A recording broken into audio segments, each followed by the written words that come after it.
Hello everyone, welcome back to my channel tricky education with Khemnarang. आज हम start कर रहे हैं साइंस से इम्पोर्टेंट टॉपिक कोशिका से अंग तंत्र तक। इसके अंतर्गत हम पढ़ेंगे कोशिका की संरचना एवं कार्य, पादप और जंतु कोशिका में अंतर, ऊतक का सामान्य परिचय, तंत्रिका तंत्र तथा अंतःस्रावी ग्रंथियों का परिचय, पौधों में समन्वय। आप जानते हैं कि जिस प्रकार एक मकान छोटी छोटी ईंटों से मिलकर बनता है, उसी प्रकार हमारा शरीर भी असंख्य सूक्ष्म कोशिकाओं से मिलकर बना हुआ है। शरीर विभिन्न अंग तंत्रों जैसे पाचन तंत्र, श्वसन तंत्र, कंकाल तंत्र आदि से मिलकर बना है। ये तंत्र अंगों से मिलकर बनते हैं और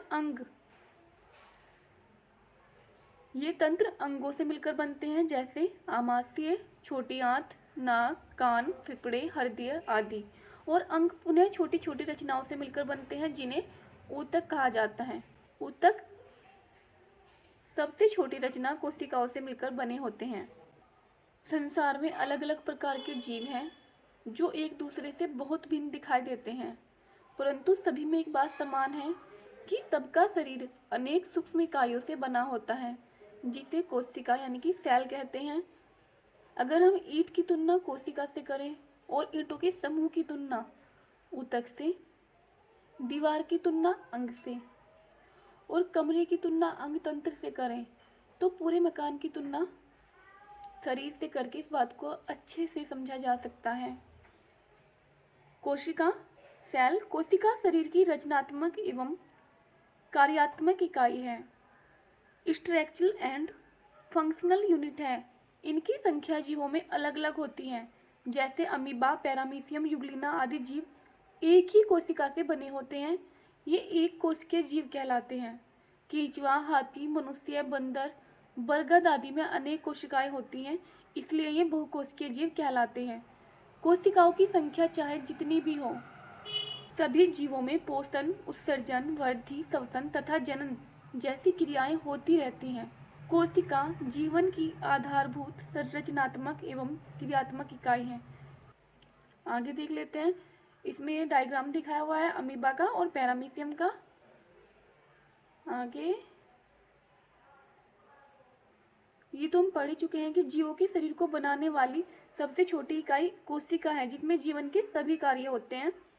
नेक्स्ट देख लेते हैं कोशिका की आकृति एवं आकार। इनकी आकृति एवं आकार एक समान नहीं होती। जैसे अमीबा की आकृति अनियमित होती है और पैरामीशियम की आकृति चप्पल जैसी होती है। बहुकोशिकीय जीवों के शरीर में उपस्थित कोशिकाएं चपटी, गोल, अंडाकार, घनाकार या अनियमित आकृति की भी हो सकती हैं। साथ ही कुछ कोशिकाएं छोटी तथा कुछ बड़ी भी हो सकती हैं। इस प्रकार कोशिका की आकृति एवं आकार में काफी विविधता होती है। इन्हें भी जानें।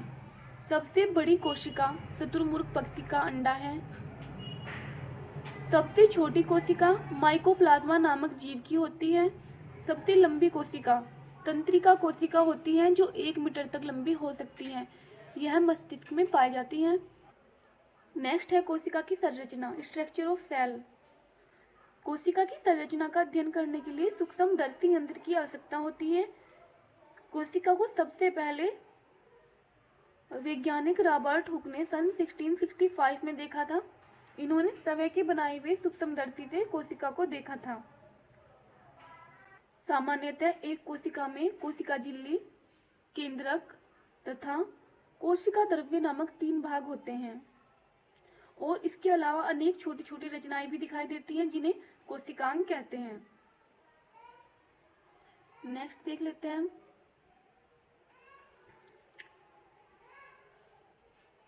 प्रमुख कोशिकांग और उनके कार्य। फर्स्ट है कोशिका झिल्ली। यह प्रत्येक कोशिका में चारों ओर पाई जाने वाली झिल्ली है जो कोशिका को स्थिर रखती है तथा कोशिका के अंदर बाहर पदार्थों के आदान प्रदान को नियंत्रित करती है। यह सभी कोशिकाओं में अवश्य उपस्थित होती है। नेक्स्ट है कोशिका भित्ति। यह पौधों में पाई जाती है। यह पौधों की कोशिकाओं में कोशिका झिल्ली के बाहर एक मोटी और मजबूत परत होती है जिसे कोशिका भित्ति कहते हैं। यह एक दृढ़ संरचना है जो कोशिका की रक्षा करती है। यह सेल्यूलोज की बनी होती है। नेक्स्ट है केंद्रक। यह कोशिका का सबसे महत्वपूर्ण कोशिकांग है जो सामान्यतः जंतु कोशिका के तो मध्य में होता है, परंतु पादप कोशिका में यह परिधि की ओर होता है। इसका कार्य कोशिका की वृद्धि एवं विभाजन करना है। नेक्स्ट है कोशिका द्रव्य। केंद्रक तथा कोशिका द्रव्य के बीच में उपस्थित जीव द्रव्य को कोशिका द्रव्य कहते हैं। इसमें कई प्रकार के कोशिकांग पाए जाते हैं, जैसे माइटोकॉन्ड्रिया, ग्लाजिकाय, हरितलवक आदि। नेक्स्ट है माइटोकॉन्ड्रिया।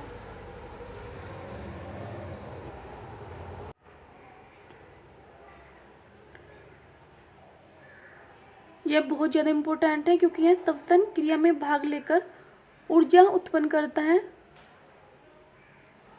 तथा संचित करता है, इसीलिए इसे कोशिका का ऊर्जागृह या पावर हाउस भी कहते हैं। नेक्स्ट है हरितलवक। यह केवल हरे पादपों में पाया जाता है तथा प्रकाश संश्लेषण की क्रिया करता है, फोटोसिंथेसिस करता है। नेक्स्ट है तारककाय। यह केंद्रक के पास पाया जाता है तथा कोशिका विभाजन में सहयोग करता है। यह सिर्फ जंतु कोशिकाओं में पाया जाता है। नेक्स्ट है रिक्तिका, वक्यूल। यह पादप और जंतु दोनों कोशिकाओं में पाई जाती है, परंतु पौधों में एक बड़ी रिक्तिका केंद्र में होती है, जबकि जंतु कोशिकाओं में छोटी छोटी अनेक रिक्तिकाएं कोशिका में बिखरी होती हैं। इनका कार्य पानी, लवण आदि पदार्थों का संग्रह करना तथा इनकी मात्रा का संतुलन बनाए रखना होता है। कई बार क्वेश्चन आ जाता है कि रिक्तिका का क्या कार्य होता है, तो ये पानी और लवण का संग्रह और संतुलन बनाए रखती है।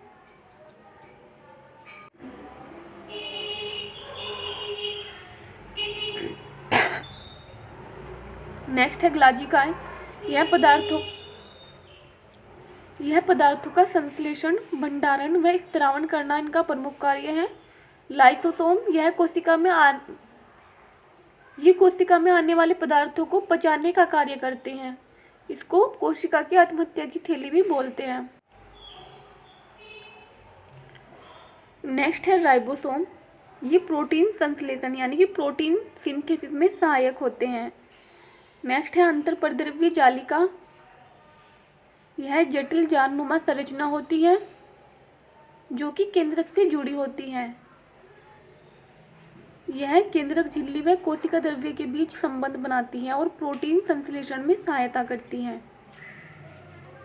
ऐसी कोशिकाएं जिनकी रचना व उत्पत्ति समान हो और जिनके द्वारा विशिष्ट कार्य संपन्न होते हैं, ऊतक कहलाती हैं।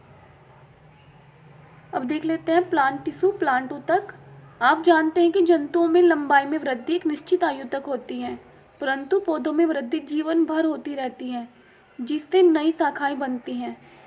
अतः इससे स्पष्ट है कि पौधों के कुछ ऊतक जीवन भर विभाजित होते रहते हैं। ये ऊतक पौधों के कुछ विशेष भाग तक सीमित रहते हैं। ऊतकों के विभाजन के आधार पर ही पौधों के ऊतकों को परिविभाज्य ऊतक एवं स्थायी ऊतक में वर्गीकृत किया जाता है। फर्स्ट है परिविभाज्य ऊतक। पौधों में वृद्धि कुछ निश्चित क्षेत्रों में जड़ तथा तने की कलिकाओं के शीर्ष भाग में ही होती है। ऐसा विभाजन उन भागों में पाए जाने वाले ऊतक के कारण होता है। ऐसे ऊतक को परिविभाज्य ऊतक या विभोजोतक या निरंतर विभाजित होने वाला ऊतक कहा जाता है। जटिल ऊतक एक से अधिक प्रकार की कोशिकाओं से मिलकर बने होते हैं।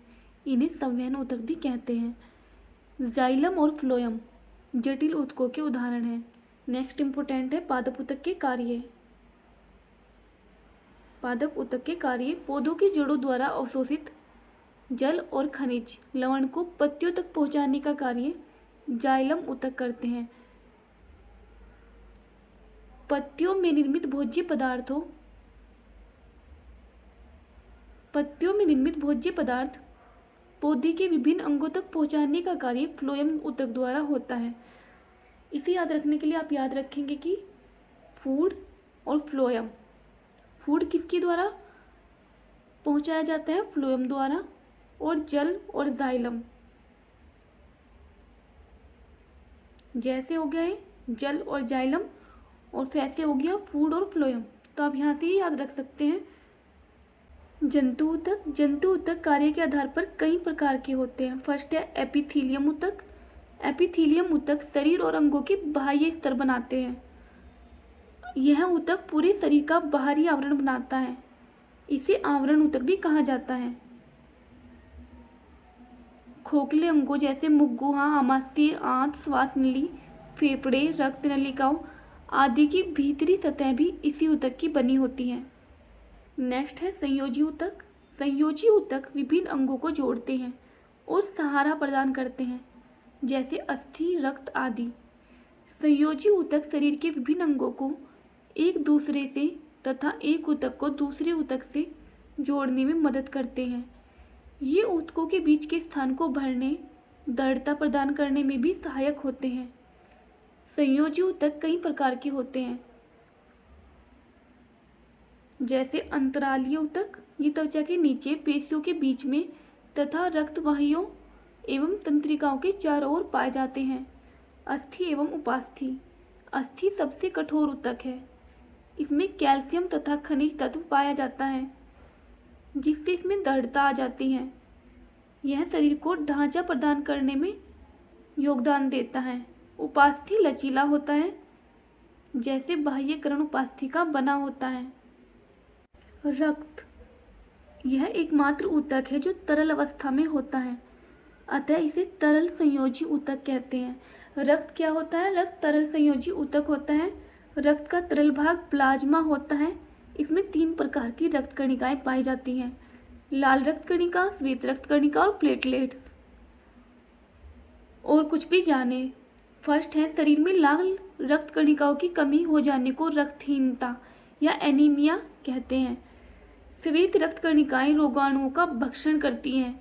इसकी कमी से शरीर में प्रतिरोधक क्षमता घट जाती है। प्लेटलेट्स रक्त के जमने में सहायता करती हैं, जिससे चोट लगने पर रक्त का बहाव नियंत्रित होता है। नेक्स्ट है पेशी ऊतक। हमारे शरीर में कुछ विशेष प्रकार की कोशिकाएं होती हैं, जिन्हें पेशी कोशिका कहते हैं। पेशी कोशिकाओं के समूह पेशी ऊतक बनाते हैं।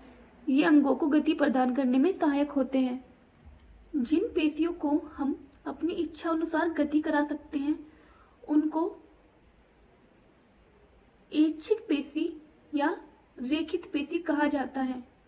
ये पेशियां काफी मजबूत होती हैं और प्राय कंकाल से जुड़ी होती हैं। आहार नाल में भोजन का खिसकना या रक्त नलिका का प्रसार अथवा संकुचन जैसी गति ऐच्छिक नहीं है। इन्हें हम अपनी इच्छा अनुसार गति प्रारंभ या बंद नहीं कर सकते। इसलिए इनमें पाई जाने वाली पेशियों को अनैच्छिक पेशी कहते हैं। मूत्रवाहिनी में भी यह पेशियां पाई जाती हैं। इनकी कोशिकाएं लंबी और सिरा नुकीला होता है। इनको अरेखित पेशी भी कहते हैं। हृदय की पेशियां जीवन भर लयबद्ध होकर प्रसार एवं संकुचन करती हैं। यह रचना में रेखित पेशी यानी कि ऐच्छिक पेशी की तरह मजबूत होती हैं और कार्य में अरेखित पेशी यानी कि अनैच्छिक पेशी के समान होती हैं। नेक्स्ट है तंत्रिका ऊतक। विभिन्न प्रकार के उद्दीपनों को शरीर के एक भाग से दूसरे भाग तक पहुंचाने का कार्य तंत्रिका ऊतक करते हैं तथा शरीर के विभिन्न अंगों के कार्यों में समन्वय भी स्थापित करते हैं। तंत्रिका ऊतक तंत्रिका कोशिकाओं से मिलकर बना होता है, जिसे न्यूरॉन भी कहते हैं। प्रत्येक न्यूरॉन का मुख्य भाग तंत्रिका काय कहलाता है। नेक्स्ट है जंतुओं में समन्वय।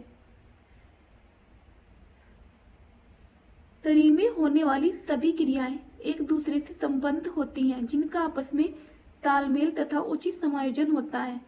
इसे ही समन्वय भी कह सकते हैं। जंतु में समन्वय स्थापित करने का कार्य 2 तंत्रों द्वारा होता है, तंत्रिका तंत्र द्वारा और अंतःस्रावी ग्रंथियों द्वारा। अब देख लेते हैं अभ्यास प्रश्न यानी कि इम्पोर्टेंट MCQ। फर्स्ट है, एक कोशिकीय जीव का उदाहरण है, तो इसका आंसर होगा अमीबा। सेकंड है, पादप कोशिका की प्रमुख विशेषता है, कोशिका भित्ति, हरित लवक, बड़ी रिक्तिका, तो इसका आंसर होगा उपरोक्त सभी, यानी कि पादप कोशिका में सभी लक्षण होते हैं। नेक्स्ट है, कोशिका का ऊर्जा ग्रह कहा जाता है, तो इसका आंसर होगा बी, माइटोकॉन्ड्रिया को। नेक्स्ट क्वेश्चन है ऑक्सिन है, तो इसका आंसर होगा द पादप हार्मोन्स। है फलों को पकाने के लिए कौन सा हार्मोन उपयोग किया जाता है, तो इसका आंसर होगा एथिलीन। रिक्त स्थानों की पूर्ति कीजिए। जंतुओं में हार्मोन्स अंतःस्रावी ग्रंथियों द्वारा स्रावित होते हैं। ये बहुत इंपॉर्टेंट है, आप याद रखेंगे कि हार्मोन्स अंतःस्रावी ग्रंथियों द्वारा स्रावित होते हैं और एंजाइम्स बहिस्रावी ग्रंथियों द्वारा स्रावित होते हैं। नेक्स्ट है कोशिका सजीवों की रचनात्मक एवं क्रियात्मक इकाई है। शरीर का बाह्य सुरक्षात्मक आवरण बनाने में एपिथेलियम ऊतक सहायता करते हैं। समान रचना एवं कार्य वाली कोशिकाओं के समूह को ऊतक कहते हैं। सही जोड़े देख लेते हैं। जड़ों की शीर्ष कलिकाओं में वृद्धि परिभाजी ऊतक में होती है। मक्खी बहुकोशिकीय जीव है। तंत्रिका ऊतक संदेशों का संवहन करता है और संवहन ऊतक जाइलम द्वारा होता है। पादपों में संवहन ऊतक का कार्य क्या करता है? जाइलम। फर्स्ट है हृदय की मांसपेशियां निरंतर कार्य करती रहती है, यह राइट है। फ्लोएम ऊतक जंतुओं में पाया जाता है। आपको पता है कि फ्लोएम ऊतक पादपों में पाया जाता है और फूड का संवहन करता है, तो इसलिए ये रॉन्ग हो गया है। अमीबा बहुकोशिकीय जीव है, ये भी गलत है। सजीव कोशिका से बने होते हैं, ये राइट है। सभी सजीव कोशिकाओं से बने होते हैं और सभी कोशिकाओं में कोशिका भित्ति पाई जाती है, ये भी गलत है, क्योंकि कोशिका भित्ति पौधों में पाई जाती है, पादपों में पाई जाती है, जो कि सेलुलोज से बनी होती है। नेक्स्ट है कोशिका के किस भाग में कोशिकांग पाए जाते हैं, तो इसका आंसर होगा कोशिका द्रव्य यानी कि साइटोप्लाज्म में। पौधों में वृद्धि कुछ निश्चित क्षेत्रों में जैसे जड़ और तने की कलिकाओं के शीर्ष भाग में ही होती रहती है, शीर्ष भाग में ही होती है। ऐसा विभाजन उन भागों में पाए जाने वाले ऊतक के कारण होता है। किन्हीं दो अंतःस्रावी ग्रंथियों के नाम तथा कार्य लिखिए। फर्स्ट है थायराइड ग्रंथि। थायराइड ग्रंथि थायरोक्सिन नामक हार्मोन स्रावित करती है। यह शरीर की उपापचयी क्रियाओं को नियंत्रित करती है तथा इसकी कमी से घींघा रोग हो जाता है। सेकंड है पैराथायराइड ग्लैंड। यह ग्रंथि पैराथार्मोन नाम का हार्मोन स्रावित करती है जो रक्त में कैल्शियम और फास्फोरस की मात्रा का नियंत्रण करता है। नेक्स्ट हम देख लेते हैं पादप और जंतु कोशिकाओं में अंतर। पादप कोशिका में कोशिका भित्ति पाई जाती है, जंतु कोशिका में कोशिका भित्ति नहीं पाई जाती। पादप कोशिका में हरित लवक यानी क्लोरोप्लास्ट पाए जाते हैं, जबकि जंतु कोशिका में हरित लवक नहीं पाए जाते। पादप कोशिका में सेंट्रियोसोम अनुपस्थित होता है, जबकि जंतु कोशिका में सेंट्रियोसोम उपस्थित होता है। आई होप आपको ये वीडियो पसंद आई होगी। अगर आपको ये वीडियो अच्छी लगी है तो प्लीज़ वीडियो को लाइक करें और चैनल को सब्सक्राइब करें। Thank you.